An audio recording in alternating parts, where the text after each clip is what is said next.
saudara, saya akan tunjukkan dulu di Miramar. Saya tayangkan film yang cuplikan yang lucu. Ya, jadi cuplikan ini saya tunjukkan dulu. Cuplikan ini memang real. Jadi dilakukan di Kalimantan, di depan hotel, dan itu dikasih satu kotak.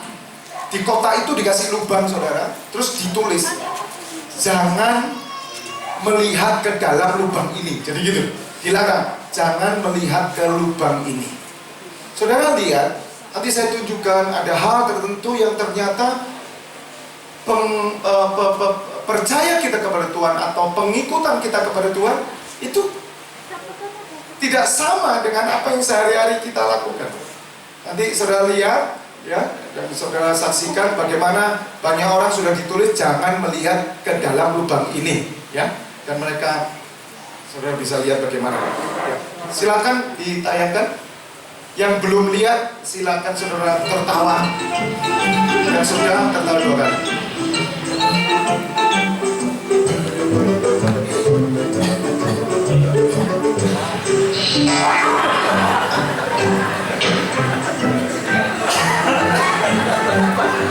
Tidak boleh melihat ke lubang ini, sudah diberitahu loh. Loh ya, tulisannya jangan dilihat. Loh, bingung saya sudah. Apa ya ini? Kurang ajar. Oh, tidak boleh loh.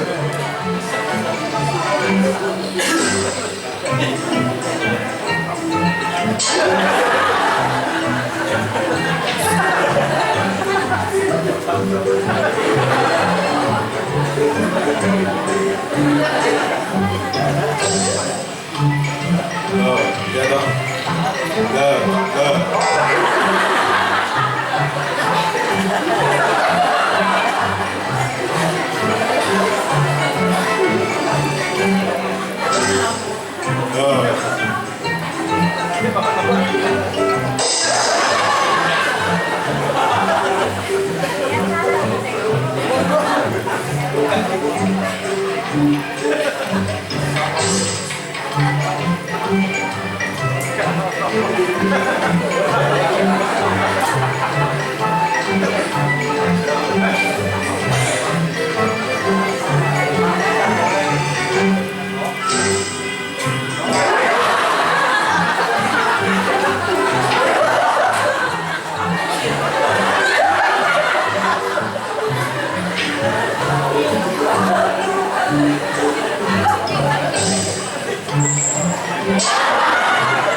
Beberapa kali tertawa terus, normal. Orang lihat nggak tertawa, tanya apa sih? Wah, itu yang normal sudah. Jadi saya melihat beberapa kali tertawa terus, dan itu sungguh-sungguh sudah, jadi bukan dibuat-buat. Jadi ada survei. Nah, saya akan membahas pagi hari ini dengan tema The Power of Confession. Ya, di warta gereja saya tulis, saudara, dan saya melihat ada kuasa dalam sebuah pengakuan. The power of confession. Ada kuasa dalam sebuah pengakuan. Nah, apa hubungannya dengan tayangan yang baru saja kita lihat? Bapak Ibu Saudara, kita ini sering seperti yang banyak orang lakukan tadi. Kita melihat tulisan, jangan dilihat. Itu sebuah info. Info ya, di sini ada kosong. Jadi info dari orang lain. Kita menerima info, jangan dilihat ke lubang ini. Yang terjadi, sifat kita sebetulnya, saudara, sifat kita ingin melihat. Karena apa? Saudara ingin membuktikan sendiri. Padahal itu jangan dilihat, nggak boleh dilihat. Tapi kita ingin mengetahui sendiri. Artinya kita nggak puas dengan tulisan jangan lihat lubang ini. Yang mengerti katakan amin. Kita ingin menyaksikan sendiri, padahal dilarang. Ya. Artinya kita ingin membuat sebuah pengakuan sendiri, dan kemudian orang-orang ini melihat sendiri dan ternyata ada sesuatu yang dilakukan, dan itu yang membuat kita tertawa semua. Bapak Ibu Saudara, hal sifat ini yang kita punya ini harusnya kita pakai untuk bagaimana kita bisa mengalami kuasa Tuhan. Bukan kata orang, bukan info. Maka pagi hari ini kita akan menyaksikan bagaimana ada kuasa dalam sebuah pengakuan. Kalau kita lihat tadi di tayangan, ya kalau saya tanda kutip dia bilang kuasa, ya dapat kue tar tadi itu priok gitu. Begitu dia melihat, mengakui sendiri, ternyata di dalamnya ada yang kasih sesuatu. Dan ini yang ternyata membuat sebuah terobosan, membuat satu perubahan besar. Dan ini rahasia kekristenan diawali dari pengakuan. Katakan bersama saya, pengakuan. Pengakuan atau pernyataan. Menyatakan Tuhan. Ya, apa? Engkau ya. Menyatakan Engkau Tuhan di hidupku. Ya saya nggak janjian, tapi itu pengakuan buat saya. Kan sekarang apa saudara? Iblis itu sedang pangkas pernyataan saudara. Kalau saya menjelaskan hal ini, konteksnya tidak hanya secara rohani saudara. Kalau saudara mau praktekkan dalam hidup bisnis saudara, hidup masyarakat saudara, atau karier saudara, saya percaya saudara akan menjadi orang-orang yang luar biasa di masyarakat. Saudara akan menjadi bintang. Saudara akan menjadi orang-orang yang diperhitungkan. Karena sederhana, ada kuasa dalam pernyataan saudara, ada kuasa dari pengakuan saudara. Mari kita baca, dan saya akan dibantu oleh pendeta muda Bapak Tri Hajar untuk membacakan firman Tuhan, ya. Karena saya minta bantuan sekarang dari pendeta muda supaya juga membantu saya. Matius 16 ayat 13 sampai 19, saudara baca di layar, dan Pak Tri akan membantu kita semua. Demikian firman Tuhan. Setelah Yesus tiba di daerah Kaisarea Filipi, ia bertanya kepada murid-muridnya, kata orang, siapakah anak manusia itu? Jawab mereka, ada yang mengatakan Yohanes Pembaptis, ada juga yang mengatakan Elia, dan ada pula yang mengatakan Yeremia atau salah seorang dari para nabi. Lalu Yesus bertanya kepada mereka, tetapi apa katamu, siapakah aku ini? Maka jawab Simon Petrus, engkau adalah Mesias, Anak Allah yang hidup. Kata Yesus kepadanya, berbahagialah engkau Simon bin Yunus, sebab bukan manusia yang menyatakan itu kepadamu, melainkan Bapa-Ku yang di surga. Dan aku pun berkata kepadamu, engkau adalah Petrus, dan di atas batu karang ini aku akan mendirikan jemaatku, dan alam maut tidak akan menguasainya. Kepadamu akan kuberikan kunci kerajaan surga. Apa yang kau ikat di dunia ini akan terikat di surga, dan apa yang kau lepas di dunia ini akan terlepas di surga. Katakan amin. Tepuk tangan dulu buat firman Allah. Coba Bapak Ibu perhatikan apa yang dikatakan Yesus. Perikop ini berjudul pengakuan Petrus. Saudara, Petrus itu dulu namanya Simon bin Yunus. Simon, ya, itu lemah sekali, saudara. Dia punya karakter lemah, pelin-pelan. Dia nggak bisa mengambil keputusan sendiri. Emosinya nomor satu. Dia nggak pikir panjang. Simon itu nggak pernah pikir panjang. Ya. Bersyukur yang punya nama Simon. Tapi Simon yang sudah diubah menjadi Petrus. Amin. Petrus itu Petra. Petra itu kokoh. The Rock, batu karang. Kapan Simon bisa menjadi Petrus? Dan ketika saudara melihat hidup Simon yang berubah menjadi Petrus, ketika dia membuat sebuah pernyataan, hidupnya berubah, saudara. Dulu Simon adalah orang yang pelin-pelan, dulu nggak bisa mengambil keputusan, takut, saudara. Ragu, kalau maju ragu. Tapi kalau suruh orang maju, dia paling senang. Dia yang bagian di belakang, dia teriak-teriak, yes kamu bisa. Dia yang bagian provokator, saudara. Nah saudara, kalau saya melihat orang yang seperti ini sulit mengalami terobosan dalam hidupnya. Dan banyak kita, dalam kehidupan kita sehari-hari, kita tidak menemukan sebuah prinsip hidup untuk kita. Maka ketika saya merenungkan firman Tuhan ini, saya mendapat dari Tuhan, ajarkan umatku, ada hal yang sangat penting. Ternyata saudara, kita sudah berjalan begitu jauh, bermil-mil jauh, mengikut Yesus, melayani Yesus, beribadah. Kita sudah jauh. Tapi ternyata perjalanan jauh kita ini tidak didasari oleh sebuah pengakuan.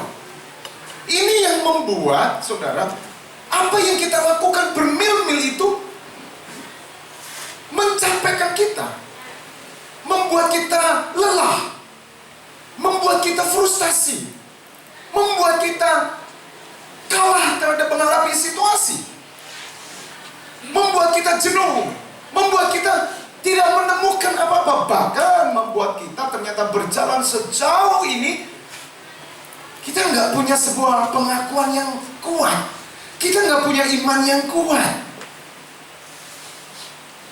Bagaimana seorang yang lahir Kristen, seorang wanita yang cantik, dia diajar oleh keluarga Kristen. Bagaimana dia tiap minggu beribadah, bahkan dia melayani.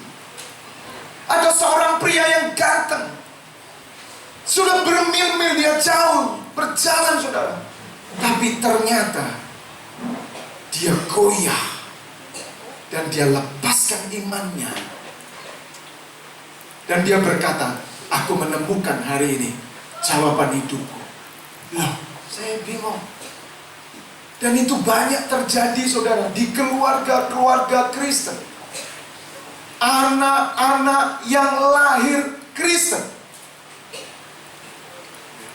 orang-orang yang keturunan Kristen. Saya tidak membedakan ya, denominasi apapun, selama gereja itu ada salib, ya, di situ nama Yesus ditinggikan. Tidak menjamin orang keturunan, kelahiran, bahkan orang yang belum pernah mendengar nama Yesus dan dia percaya, saya mau katakan tidak menjamin dia bisa menjadi pribadi yang kokoh. Ternyata ketika saya pelajari, dasarnya kita lemah, saudara. Dan itu tahun 98 terjadi dalam hidup saya.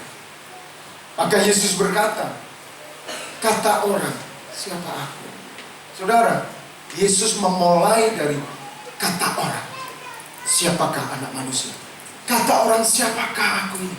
Saudara, saya mengalami, saudara. Saya lahir Kristen. Saya cuma kata orang, kata Romo, kata pendeta, Yesus Juru Selamat. Dan saya tidak pernah punya pengakuan pribadi, saudara. Kata orang, maka itu ketika murid Yesus ditanya, perhatikan saudara, kata orang, siapa aku ini? Lihat di ayat 14, di ayat ke, coba mundur, ayat 14. Jawab mereka, ada yang mengatakan, perhatikan, ada yang mengatakan. Saudara, saya mau katakan ya, tidak salah saudara mendengar kata orang, kata pendeta, kata teman baik, kata suami, kata istri, kata orang tua. Tidak salah, saudara. Karena setiap kehidupan Bapak Ibu Saudara selalu dimulai dari kata orang. Tetapi kalau saudara hanya berhenti di kata orang, saudara berjalan sejauh bermil-mil dengan Tuhan, saudara tidak akan bisa menyatakan kuasa Allah. Saudara tidak bisa punya prinsip hidup.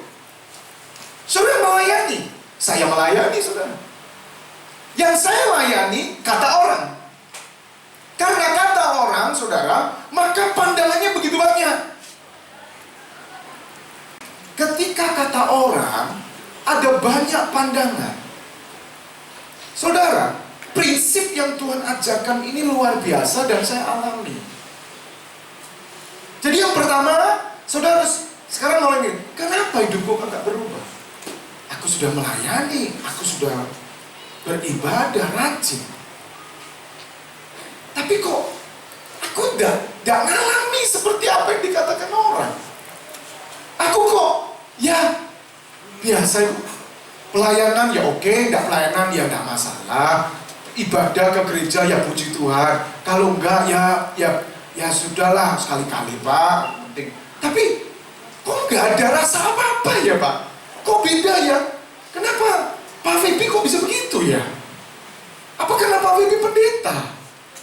Atau kenapa Pak Tri kok bisa begitu ya? Kok bisa cintanya Tuhan itu bagaimana? Saudara, karena kita ternyata punya pandangan kata orang. Kenapa kamu ke gereja? Kata mama, kata papa, kata pendeta. Kenapa kamu nyanyi? Kata Pak Febi suruh nyanyi. Katanya Pak Tri suruh memuji Tuhan. Loh kenapa kamu doa pagi? Katanya Pak Tim suruh doa pagi. Terus datang ke Pak Tim, macet Pak, hidupku gimana, gak ada jawaban. Goro Pak Tim, berarti lebih baik Mbak Jugo, lebih tepat. Kata Mbak Jugo nyeblong kali, rendem 3 malam, pulang keroan.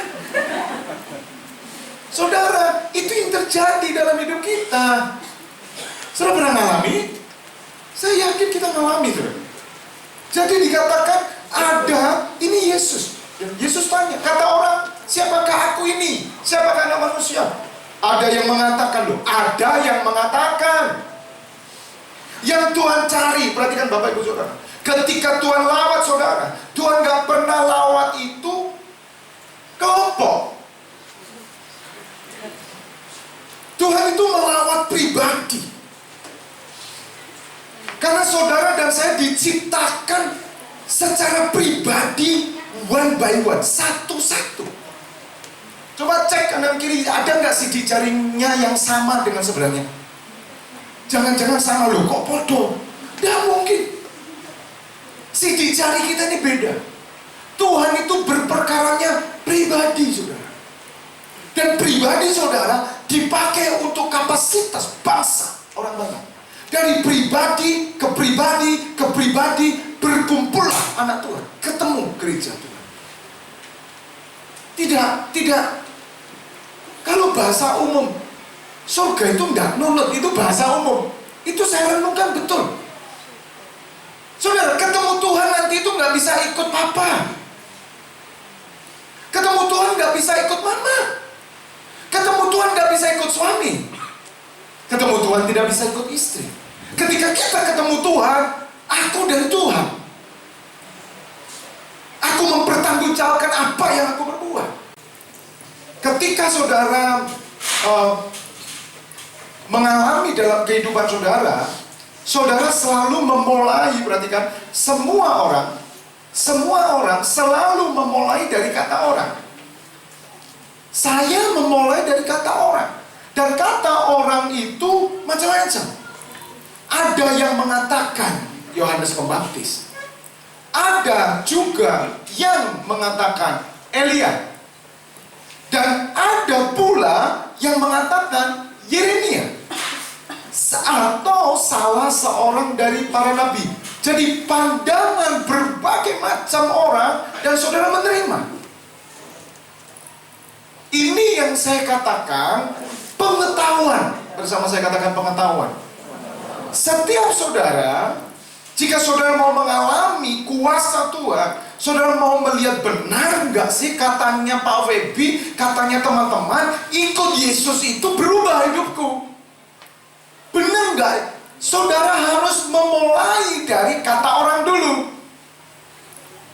Sebab kata orang itu pengetahuan. Dan pengetahuan itu bagi Tuhan tidak salah. Dan Tuhan berkata kepada muridnya, siapa aku?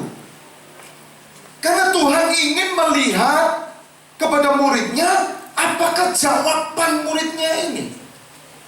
Supaya Tuhan ada, ini saudara, ada alasan untuk melakukan sesuatu yang besar dalam kehidupan murid-muridnya.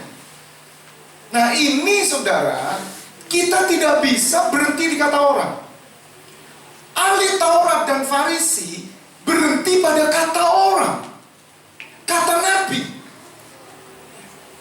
Berhenti pada kata ini, nenek moyang, adat istiadat. Sehingga perhatikan, ahli Taurat lebih mengedepankan hukum, lebih mengedepankan teorinya. Mengikut Tuhan, dia teorinya tahu. Sehingga ahli Taurat, saudara, tidak bisa menghasilkan kuasa Tuhan.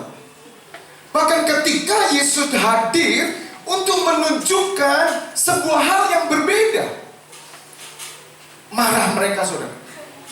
Orang-orang yang hanya berhenti pada kata orang, biasanya orang-orang ini liturgi. Biasanya orang-orang ini Taurat banget.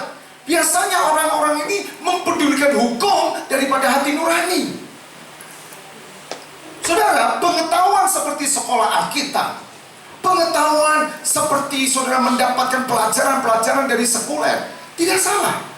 Karena setiap saudara selalu mengawali hidup saudara dari kata orang. Tapi pagi hari ini, saudara tidak boleh berhenti pada kata orang. Ketika saudara mengikut Yesus, ketika saudara percaya Yesus, saudara tidak bisa berhenti pada kata orang. Kata pendeta, kata gembala, kata teman baikku, kata internet dan semuanya. Tapi saudara harus mau maju. Katakan bersama saya, maju. Sekali lagi, saudara harus maju. Saya mau katakan saudara, sekali lagi, saya share dengan teman-teman. Saya tahu kondisi jemaat. Tidak semua jemaat itu sudah mengalami Tuhan. Khususnya anak-anak muda. Saudara di bawah 30 tahun. Kalau saudara sudah 30 tahun ke atas, saya berharap saudara sudah mengalami. Tapi kalau saudara masih belum, berarti saudara termasuk kategori ini. Saya tahu saudara. Dan itu doa kami, doa kita, Tuhan, biarlah mereka maju. Bukan hanya kata orang. Sebab kalau kata orang, mereka nggak akan pernah bisa jadi dewasa. Anak-anak kita, semua orang-orang yang kita bilang, ayo Pak baca Alkitab, ayo Pak doa, ayo Pak ibadah, ayo Pak memuji Tuhan, ayo Bu, ayo Mas, ayo Mbak, ayo Dek, ayo. Kita sama anak-anak terus begitu, saudara. Kenapa? Karena mereka masih berhenti di kata orang. Dan kata orang, perhatikan saudara, tidak pernah mengubah hidup kita. Tidak pernah. Kalau saudara karyawan, saudara dikatakan kata direktur perusahaan, perusahaan ini, perusahaan asing, perusahaan ini luar biasa, itu masih kata direktur. Kalau saudara mau menjadi seorang karyawan, karyawan yang bintang, karyawan berprestasi, saudara harus maju. Maju kemana saudara? Dari kata orang, saudara datang, maju. Kataku, sehingga ayat 15 berkata, lalu Yesus bertanya kepada mereka, tetapi apa katamu? Siapakah aku ini? Perhatikan saudara. Dari kata orang kepada kataku. Tahun 98 saudara, ketika saya di zaman Tuhan, di situ saya ngerti hukum kasih karunia, di situ saya mengerti tentang bagaimana mengalami terobosan hidup bersama Tuhan. Di situ saya bisa mengerti tentang hal yang tidak ada menjadi ada. Di situ saya mengerti tentang yang tidak mungkin jadi mungkin. Di situ saya mengerti bahwa yang mustahil menjadi tidak mustahil. Ketika tahun 98 titik balik. Saudara, waktu itu tahun 98, 3 tahun yang lalu ibu saya meninggal. Tahun 95. Disitulah pencarian saya sebagai orang beragama. Karena prinsip saya waktu itu, saya bilang dari orang tua saya beragama Nasrani, bukan pilihan saya. Kalau orang tua saya agama A, saya pasti agama A. Kalau orang tua agama B, saya pasti B. Itu masih kata orang tua, tapi belum kataku. Jadi saudara, saya nggak pernah itu bisa mengalami diajak persekutuan, nggak mau kok saya bilang. Saya melayani, tapi satu titik ketika umur berapa ya sudah menikah, saya semakin jauh dari Tuhan. Saya pikir yang penting berbuat baik. Semua agama sama bagi saya. Saya mau menikah dengan kelompok A, kelompok B, suku A, suku B, terserah saya. Itu hak saya, nggak bisa dilarang siapapun. Tapi kasih karunia Tuhan berjalan dalam hidup saya. Ketika mama saya meninggal, di situ saya mencari Tuhan. Tuhan, aku mau berubah. Padahal saudara kembar saya sudah sekolah Alkitab. Ya. Saya sekolah primbon. Do you know primbon? Kalian nomor gitu loh saudara. Mimpi coaching itu truk. Berarti kopnya coaching, nomornya truk. Nah kita cari coaching berapa? Ada yang masih hafal coaching berapa? Oh 18. Ini dulu sama-sama sudah ke sawah-sawah kita cari. Ada namanya Mbah Ilir. Hebat ya saudara ya. Hebat saya saudara. Jadi saya mencari saudara. Tapi saya bersyukur. Janji Tuhan benar. Orang yang mencari, dia akan menemukan kebenaran. Jadi Bapak Ibu, misteri kehidupan Kristen itu luas Bapak Ibu. Hari ini saya ditunjukkan oleh Tuhan untuk punya belas kasihan dan menjerit hati ini terus saudara. Tidak ada seorang pun bisa melihat Yesus dengan sempurna, mengerti Yesus dengan sempurna saudara. Sampai hari ini maka kita perlu bergandengan tangan dengan gereja-gereja semua. Bahkan bukan bergandengan tangan dengan gereja-gereja, bergandengan tangan dengan lintas agama. Itu saya mau kerjakan.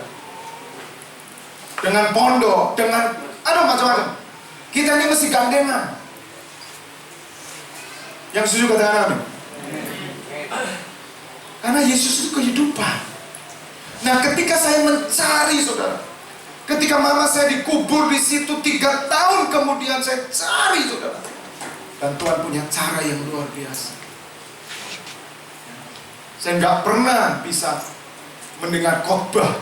Nggak tahan saya dengan khotbah. Sumpah saya saudara, dengar khotbah itu udah sumpah. Aneh nggak?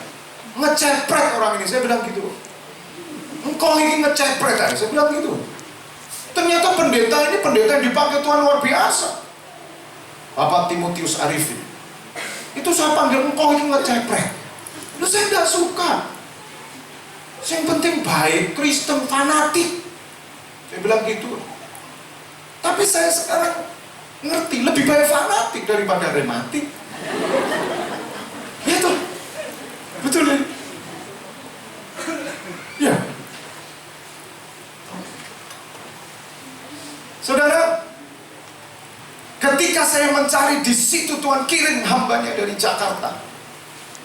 Pernah saya saksikan, saya cuma tertarik dengan suaranya. Yaitu Reverend John Hartman. Dia nyanyi sweet, sweet, la la la la la la la la la la la. Loh, enak. Tuhan tahu saya senang country. Dia pakai model bajunya itu country. Topi ya, enggak topi yang sudah. Pernah kalau dia nyanyi lagu-lagunya saya punya semua untuk mengenang perjumpaan saya dengan Tuhan. Dia diundang datang, dia ajudannya Ronald Reagan. Saudara, Tuhan punya cara. Nah, ketika dia datang ke Malang, bahasa saya Belani datang. Sendirian. Belani. Kok bisa? Saya tahu itu karya Tuhan.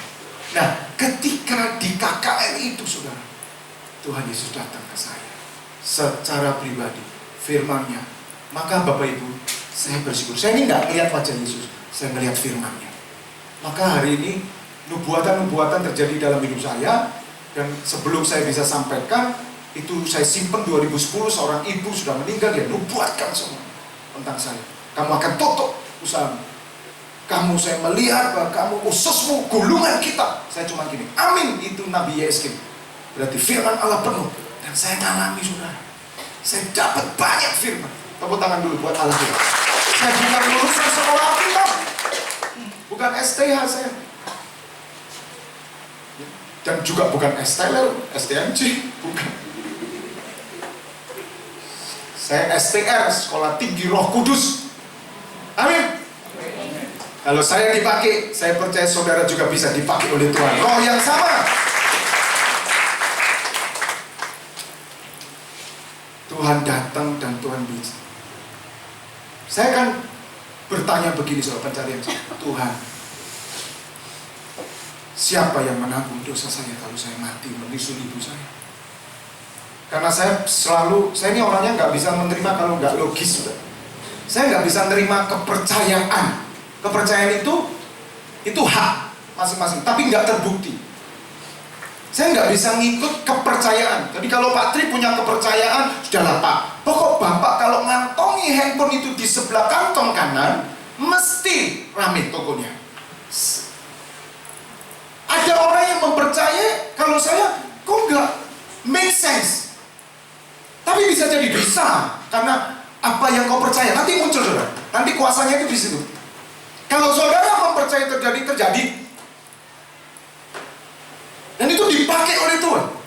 Nah, ketika itu, saudara, saya ini didatangi oleh firman-Nya. Tuhan berkata begini, aku yang menanggung dosamu. Karena bagi saya begini, nggak logis kalau orang mati, ya, suruh nanggung dosanya kemudian ditimbang. Nggak logis bagi saya. Ya mesti kalah.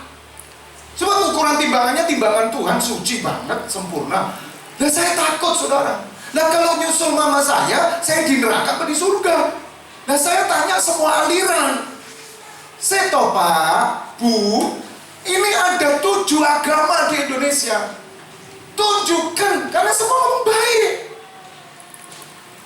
Tunjukkan saya, jawaban saya, kalau saya mati siapa yang tanggung dosa saya? Kalau saya yang nanggung, Pak, saya tahu tanggungannya neraka. Dan saya nggak mau neraka. Untuk apa hidup senang di sini ternyata masuk neraka, betul ya? Jadi saya takut. Di situ, saudara, Tuhan bicara. Karena semua tanya nggak bisa jawab.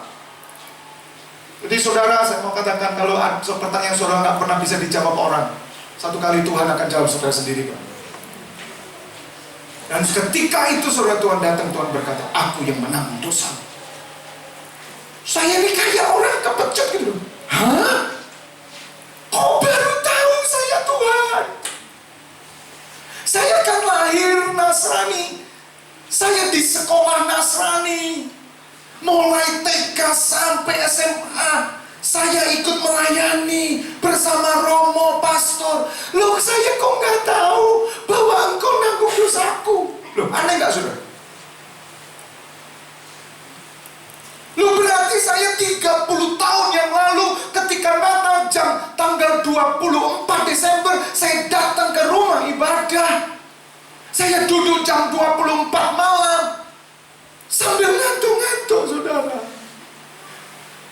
Itu ibadah 1 jam kayak setahun rasanya, saudara. Saya bilang, ini nggak pulang-pulang. Jadi saya dekat yang namanya jam, yang lonceng yang besar itu dulu di salah satu tempat ibadah, dan itu ditarik oleh pastornya, kelenteng. Saya duduk situ, ternyata penuh sekali. Jadi kalau saudara musim Natal itu keluarlah orang-orang yang tidak pernah ke gereja, berbondong-bondong kayak semut, saudara.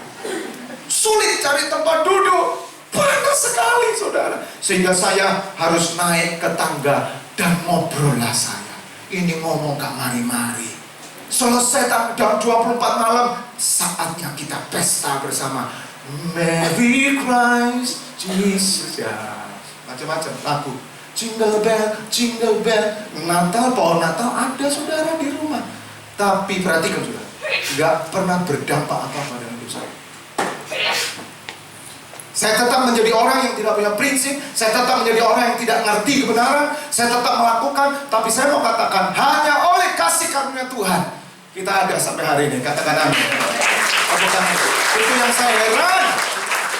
Itu yang saya heran, dan saya tidak pernah berhenti untuk membalas kasihnya Tuhan. Saya berikan hidup saya jadi pendeta. Selesai ya. Mau jadi apa lagi? Mentok. Dan ketika itu saya tanya Tuhan, kenapa 30 tahun saya kok gak pernah ngerti? Jawab Tuhan apa saudara? Kamu gak pernah ngakui aku sebagai penebusmu. Waduh, itu kayak Mike Tyson itu dipukul.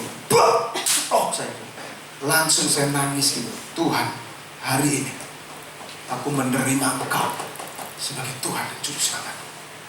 Di situ titik balik hidup saya. God bless. Tepuk tangan. Saya tidak bisa salahkan anak-anak kayak anak asuh ini. Mereka belum, saudara. Tapi saya berdoa ada anak yang masih kecil yang alami pertemuan dengan Tuhan. Itu ada terjadi. Saya nggak pernah baca yang namanya ayat firman dalam Roma. Belum Pak Tri baca Roma 10 ayat 9 sampai 10, perhatikan. Mudah-mudahan saya punya waktu yang cukup ya, saudara, supaya saya bisa menyampaikan semuanya hari ini. Penting sekali. Sebab jika kamu mengaku dengan mulutmu bahwa Yesus adalah Tuhan dan percaya dalam hatimu bahwa Allah telah membangkitkan Dia dari antara orang mati, maka kamu akan diselamatkan. 10. Karena dengan hati orang percaya dan dibenarkan, dan dengan mulut orang mengaku dan diselamatkan. Katakan amin. Tepuk tangan buat firman Tuhan. Loh saudara, saya nggak pernah tahu ayat ini. Baca Alkitab nggak pernah. Saya beritahu baca Primbon, 1000 Mimpi, sering kok. Majalah Liberty zaman dulu, yang tertawa yang sering baca cari nomor itu. Saudara, saya nggak ngerti, tapi Tuhan katakan, kamu nggak pernah ngakui aku. Oh, maksud Tuhan aku nggak pernah tembak Tuhan kok. Kalau masa sekarang anak-anak itu pacaran itu nembak. Saya mikir saudara, kenapa Yesus berkata, kata orang, kemudian Tuhan ajak muridnya, katamu, siapa aku? Setiap kita harus mengalami kataku. Itu sebuah kemajuan saudara. Sama seperti seorang yang sedang berpacaran. Atau maaf, seorang yang naksir orang lain. Ada seorang pria, ada seorang wanita. Mungkin SMA-nya satu sekolah. Dan seorang pria ini menaruh hati kepada seorang wanita. Demikian pula yang wanita menaruh hati. Tapi hanya pandang-pandangan, dan mereka, terutama yang pria, belum memberikan pengakuan. 25 tahun kemudian ketemu di acara reuni saudara. Yang wanita sudah dengan suaminya, yang pria sudah dengan istrinya. Ketemulah sudah punya anak besar-besar. Ya nggak apa-apa lah reuni ketemu. Omong-omong, dulu aku naksir kamu. Aku nggak ngomong, aku juga. Aku ke ilmu kebatinan. Saudara, kita sering tertawa dengan hal-hal kehidupan dunia, tapi kita nggak pernah pakai untuk hal yang rohani. Kenapa saudara sulit untuk baca Alkitab? Sekarang sudah tahu jawabannya. Sudah belum bertemu Yesus, cuma itu aja. Sudah. Saudara cuma tahu Yesus. Saudara belum bilang kataku. Saudara belum mengatakan confession, pengakuan, pernyataan sama seorang pria. Sebetulnya dia 25 tahun yang lalu datang. Kingdom. Ya masuk, mau apa? Biasanya kalau mau ngomong confession kan sulit ya. Ngaku I love you itu muter 1 jam. Ngomong I love you itu ada apa mau ngomong?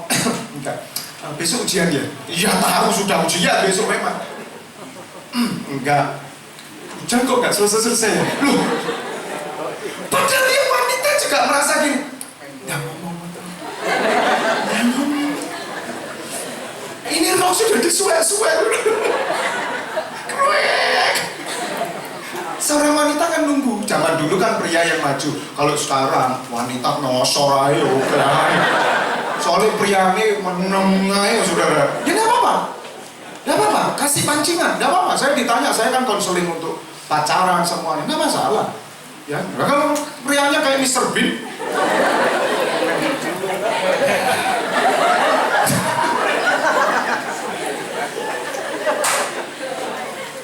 Tahu, pernah lihat Mr. Bean? Pacarnya tahu siapa namanya yang wanita? Aduh, pengen dibelikan berlian, ditunjukkan berlian. Yang nangkepnya lain, Mr. Bean. Jadi Bapak Ibu Saudara, maka saudara harus berani. Dan untuk masuk kepada pernyataan I love you, dan mudah. Pertimbangan proses yang saya bilang kata maju Bapak Ibu, itu saudara harus ngalami pematangan diri. Oke, Bapak Ibu dibaptis. Maaf, anak-anak kemarin dibaptis, ada Rudi, ada beberapa Dian, Rama dibaptis. Saya berdoa, keputusan kita itu bukan kata orang. Itu yang menyebabkan kenapa hidup kita sulit. Yang saya bilang, kenapa saudara sulit sekali baca Alkitab? Sudah tahu jawabannya hari ini. Kenapa saudara sulit datang ibadah? Sudah tahu jawabannya hari ini. Kenapa saudara sulit untuk melayani? Sudah tahu jawabannya hari ini. Kenapa saudara sulit berkorban? Sudah tahu jawabannya hari ini. Saya nggak perlu jelaskan apa-apa, saya nggak perlu tangking saudara, saya nggak perlu pelepasan saudara, nggak perlu. Banyak orang mengalami pelepasan sering kali, tapi tetap tidak berubah. Hanya satu saudara, ketika saudara bisa mengalami pematangan, penggodokan diri, dan mulai saudara dengan keberanian berkata, I love you. Adalah suara saudara. Dan itu tidak bisa hanya satu pihak, saudara. I love you, kemudian yang perempuan bilang, I love you too. Saudara perhatikan ya, lihat, dan saudara pasti ngalami. Ketika pengakuan bertemu antara pria dan wanita, ada ledakan, boom, dan itu the power of love. Saya nggak ngerti bahasa Inggris, ngomong kampung deh Pak. Maksudnya kuasa cinta. Kuasa cinta yang membuat pernikahan saudara diberkati Tuhan. Kuasa cinta yang membuat saudara tetap setia. Amin. Kuasa cinta yang membuat saudara berkorban. Amin. Kuasa cinta yang membuat saudara setiap hari memuji-muji Tuhan. Katakan amin, tepuk tangan yang meriah bagi Allah kita. Haleluya. Itu saja. Bagaimana menjadi seorang pemuji yang diurapi Tuhan? Pagi hari ini jawabannya. Nah itu doa kita. Nah saudara yang sudah mengalami perjumpaan dengan Tuhan, maka saudara harus menunjukkan. Itu tadi pujian kita itu. Kunyatakan engkau dalam hidupku, perkataanku, orang melihat benar. Maka saudara, ketika saudara mengalami kata saya, satu prinsip, satu pola hidup yang mengubah hidup saudara. Jadi saya mengambil sedikit kesimpulan. Nanti saudara akan tahu kuasa Tuhan yang Tuhan katakan dalam ketika Petrus berkata, membuat sebuah pengakuan pribadi. Namun ketika saya mempelajari dari kata orang mengalami kemajuan proses menjadi kataku, saudara, ada satu hal yang dihasilkan dari pengakuan, yaitu adanya ciptaan baru, new creation. Seorang pria dan seorang wanita yang seasing sama sekali dipertemukan dengan satu kata cinta, pengakuan dilepaskan, terjadi kehidupan yang baru, new creation. Mereka bukan lagi kok begini terus sih saya kesini. Ini ada apa sih? Kok kesini terus? Ini kan bisa kesini. Tapi ini lo cowok sama cowok. Ini nggak ada belum. Tahu apakah itu pengakuan ya? Haleluya. Besok ini kan. Kuncinya kan ada di saya. Sampai mana tadi ya? Jadi saudara, Tuhan berfirman begini, seorang pria akan meninggalkan rumahnya, orang tuanya, bersatu dengan istrinya. Dulu mereka dua pribadi. Ketika oleh kuasa cinta, oleh confession, pengakuan, boom, hidup baru. Hidup barunya dua jadi satu.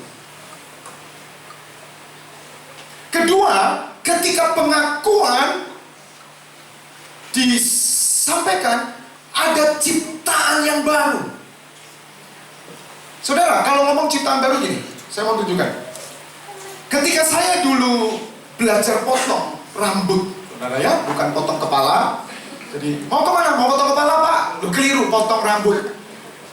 Saya belajar basic ya. Waktu itu Rudi Adiswano, basicnya. Kemudian saya maju lagi, lihat saudara. Saya harus maju. Saya maju ngambil F1-nya, itu pecah model, namanya hair designer, itu di juri nasional, itu Pak Johan, sekarang di Indragiri. Dan dia strength sekali saudara. Banyak orang yang belajar di sana nangis-nangis yang perempuan. Tapi saya baik sama dia.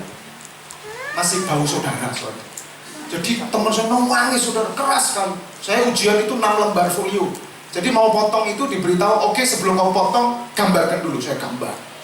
Saudara, saya diajarkan satu pengalaman yang luar biasa melalui ini. Ketika saya basic, saya maju masuk advance. Saudara, hair designer kita diajar untuk melahirkan new creation. New creation itu tidak bisa tiba-tiba ujuk-ujuk saudara penciptaan baru keluar, nggak bisa. Saudara harus melalui kata orang dulu. Saudara menyerap ilmu-ilmu di bidang saudara, di bidang saya serap. Sampai saya masuk advance, saya serap. Nah, keberhasilan seorang hairdresser, hair designer dresser, atau seorang yang bisa menciptakan karya yang baru, ketika dia bisa menggodok semua pengetahuan yang dia terima, dia masak, dan dia melahirkan kreasi dia dan menciptakan kreasi yang baru. Itu berhasil. Kalau saudara di bidang kue, saudara menerima ilmu dari guru-guru, baik, itu kata orang. Tetapi menjadi sebuah powerful ketika Anda bisa menciptakan dari hasil guru-guru saudara. Saudara bukan copy paste atau saudara hanya mencontek, tidak. Seorang yang berhasil dalam hidupnya, dia bukan mental pencontek, tapi dia dimulai dari seorang yang melihat karya orang lain, merenungkannya, memasak, dan mengalami. Kemudian dari semua yang dia alami, dia ciptakan satu desain style dia yang terbaik. Tepuk tangan bagi Allah. Itu kebenaran.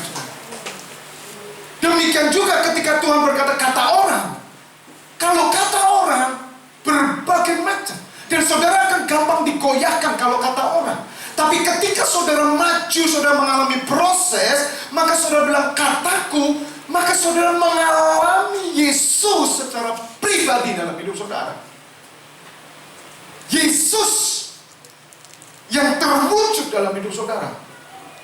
Dan ini saya melihat luar biasa. Maka pengakuan itu menghasilkan kehidupan yang baru, menghasilkan ciptaan yang baru.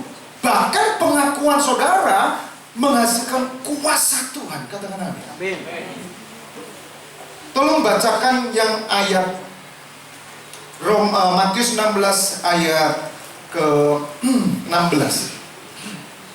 Saya tunjukkan ketika Petrus mengaku. Perhatikan, masih Simon saudara. Ya, masih Simon. Tolong Patri.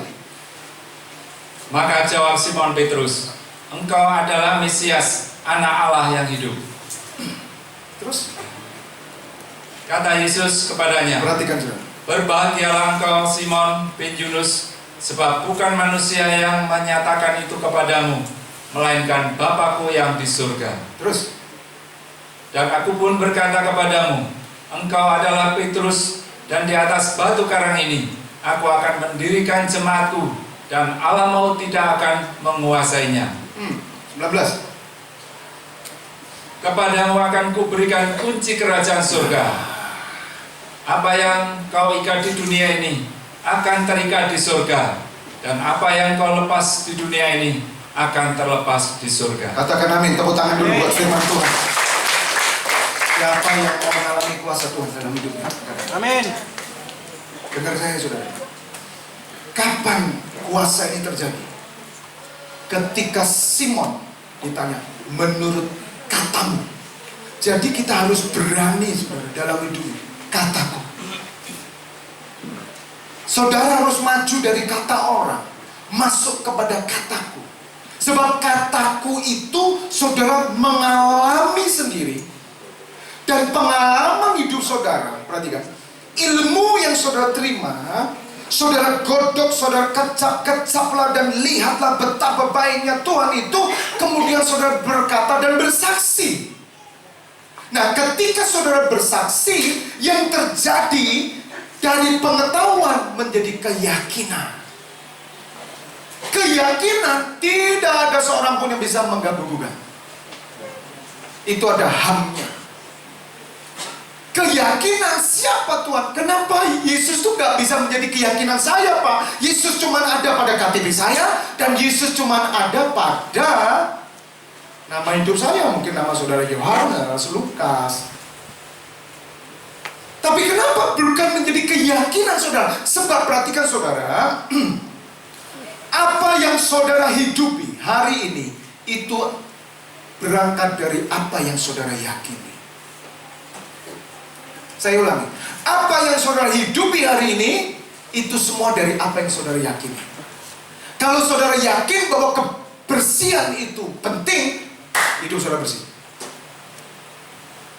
Kalau saudara yakin kesehatan penting, hidup saudara sehat. Jadi jangan paksa keyakinan orang. Jadi saya ngerti saudara, kenapa Tuhan kok gak muncul keyakinan? Karena mereka belum alami. Jadi yang saya hidupi, ini yang saya yakini. Saya suka style ini, saya yakini. Dan keyakinan saya menghasilkan kuasa. Saudara dapat sekolah ilmu pengetahuan banyak, gak pernah kok saudara praktekkan di hidup saudara. Yang saudara praktekkan, yang saudara yakini dalam hidup saudara. Itu revolusi mental namanya. Kalau saudara nggak pernah punya keyakinan prinsip dalam hidup saudara, saudara menjadi orang pelin-pelan. Saudara nggak pernah bisa memutuskan. Dan saudara, orang yang ragu-ragu tidak pernah melihat kuasa Tuhan. Orang yang nggak percaya saudara dengan Tuhan, tapi mereka punya keyakinan. Pokoknya minum air ini sembuh, sembuh saudara. Pokoknya aku akan berangkat, berhasil saudara. Dan mereka adalah orang-orang yang punya tanggung jawab. Kenapa anak-anak muda kok minder? Karena kalian belum punya satu pengakuan pribadi saudara. Bukan hanya nanti saudara mengakui Yesus Tuhan secara pribadi, tapi dalam hidup saudara, saudara harus menjadi orang yang punya prinsip. Nah, prinsip hidupmu ketika kau punya pengetahuan, maka sekolah. Belajar dari internet, dari perkataan nasihat, mutiara dan apapun itu baik. Motivasi baik. Tapi tidak bisa berhenti pada itu dan ada kopi itu hidup saudara. Gak bisa. Ketika orang konseling dengan saya saudara, setiap persoalan gak bisa sama jawabannya. Saya disuruh Tuhan ini beda dengan saudara disuruh Tuhan apa? Beda. Yang ngerti katakan amin. Disinilah saudara, dimana ketika saudara bisa berkata kataku, siapa Yesus, maka saudara akan menerima satu hal, beberapa hal yang saya katakan, yang ditulis di Alkitab tadi, katakan saudara akan menjadi orang yang paling bahagia. Saudara, orang yang punya keyakinan sendiri, itu orang bahagia. Sampai muncul, emang gue pikirin, karena dia pede banget. Confidence-nya tinggi. Dia punya prinsip. Jarang saudara orang ketemu gini. Dia ragu terus. Mutuskan apa-apa ragu. Karena dia nggak pernah punya prinsip keyakinan. Karena dia selalu kata dia, katanya, kata ini, kata anjingku, kata kucingku. Gak berubah. Kedua, yang saudara terima perubahan jati diri. Ketika saudara berani memberi pengakuan, Simon ngaku saudara, engkaulah Mesias anak hidup. Yesus langsung begini, engkau Petrus mulai hari ini. Dan saudara berubah loh Simon itu. Simon itu setelah Yesus disalib ya, dia menjadi orang yang mati kepala dibalik, saudara. Dan dia menjadi rasul yang luar biasa. Aneh, orang bilang ini orang pelin-pelan. Pagi ngomong dele, sore tempe. Pagi tempe, sore dele. Saudara, masih ada orang kayak gitu. Karena dia nggak punya prinsip. Nggak bisa. Pak Sion, milih sepatu mana? Coklat apa hitam? Puasa dulu, Pak. Bingung saya. Coklat senang, hitam senang. Kalau dua-dua boleh, Pak. Silakan. Satu. Gak bisa, saudara. Tapi saya percaya di tempat ini semua orang punya keyakinan, punya prinsip. Katakan amin. Yang ketiga, saudara masih bersama saya? Masih ya? Apa sudah cukup? Cukup, saya berhentikan aja ya. Nanti ya, minggu depan ketemu saya. Kurang sak cerita mari, saya yo. Tunggu bentar ya. Tunggu bentar ya. Satu saudara akan mengalami pribadi yang paling bahagia. Paling bahagia. Dan Tuhan berkata, berbahagialah engkau Simon, sebab bukan kamu yang menyatakan, tapi Bapakku yang di surga. Ada sesuatu, saudara, orang yang punya prinsip itu ada campur tangan ilahi dalam hidupnya. Itu mesti ada. Siapapun dia. Ada unsur spiritual yang dompleng dia. Maka Tuhan berkata, apa yang dikerjakan tanganmu selalu berhasil. Gitu, saudara. Dan itu yang dipakai motivator-motivator kelas dunia. Yang ateis kabarnya tidak percaya Tuhan, tapi mereka pakai prinsip Tuhan. Dia berkata, yes I can. Dan Isa ngomong, yes I can. Targetnya umum 50, saya 1000. Bisa Pak? Yes I can. Gitu, saudara. Ya ketemu bisa, saudara. Karena memang di dalam diri kita didesain sesuatu yang gede sama Tuhan. Kuasanya itu besar. Tergantung pengakuan kita. Maka kalau kau mau lihat harimu baik, jaga lidahmu. Itu di pengakuan. Kedua, perubahan jati diri saudara. Saya dulu minder, saudara. Saya isinam, saudara. Ketika saya ngalami Tuhan, saya bukan ngisin-ngisini, tapi saya pede sekali. Kenapa? Karena saya punya prinsip. Bersama Tuhan saya punya prinsip. Dan ketiga, perhatikan saudara, ada penggenapan rancangan Allah dalam hidupmu yang gak bisa digagalkan. Tuhan berkata, di atas pengakuanmu, di atas batu karang ini Petra, aku mendirikan jemaatku dan alam maut tidak bisa menguasai. Itu rancangan Allah digenapi penuh dalam hidup saudara, dan tidak ada satu orang pun yang bisa menggagalkan. Bahkan kuasa jahat di udara tidak bisa menggagalkan. Kalau saudara, Tuhan sudah meninggikan saudara, tidak ada yang bisa merendahkan. Kalau Tuhan sudah buka pintu, tidak ada yang bisa tutup pintu. Itu pengakuan. Jadi kayak saya gini, tenang saja. Itu rahasianya di situ, saudara. Haleluya. Amin. Dan saudara orang yang punya otoritas, apa yang kau ikat bumi? Berani saudara ngambil keputusan sendiri, bukan begitu ngambil keputusan. Lo kenapa ngambil keputusan? Lo katanya Pak Tri. Lo wis katanya lagi. Lah katamu siapa? Aku. Kata orang kamu cantik. Lah katamu.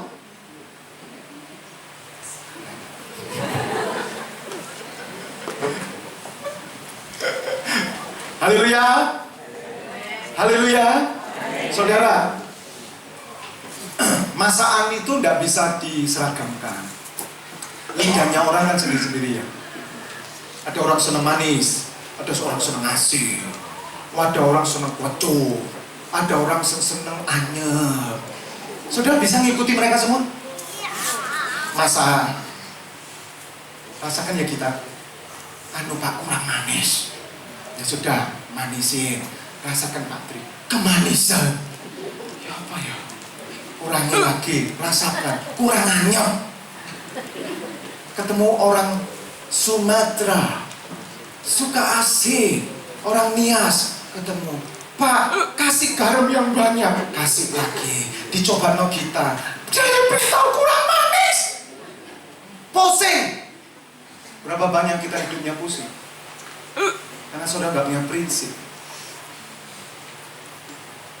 Ayat terakhir ya. Ada suasana kelegaan di tempat ini. Aduh, enggak ah. Saudara gitu, aduh luar biasa. Amin. Haleluya.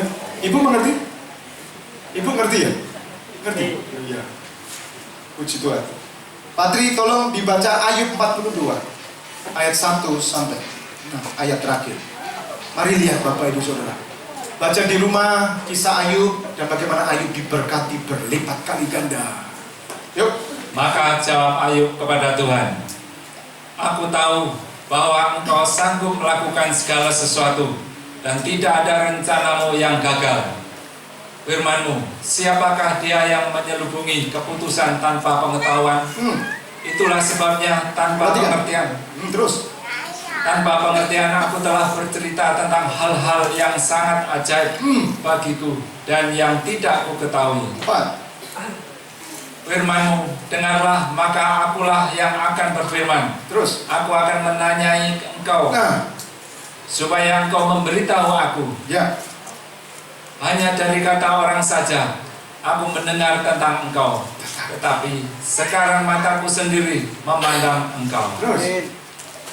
Oleh sebab itu aku mencabut perkataanku dan dengan menyesal aku duduk dalam debu dan Tepuk tangan buat firman Tuhan.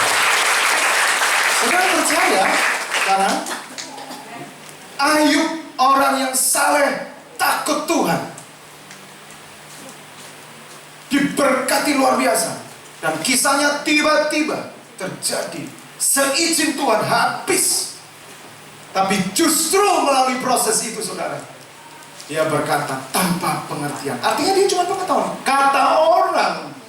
Tapi sekarang aku melihat sendiri.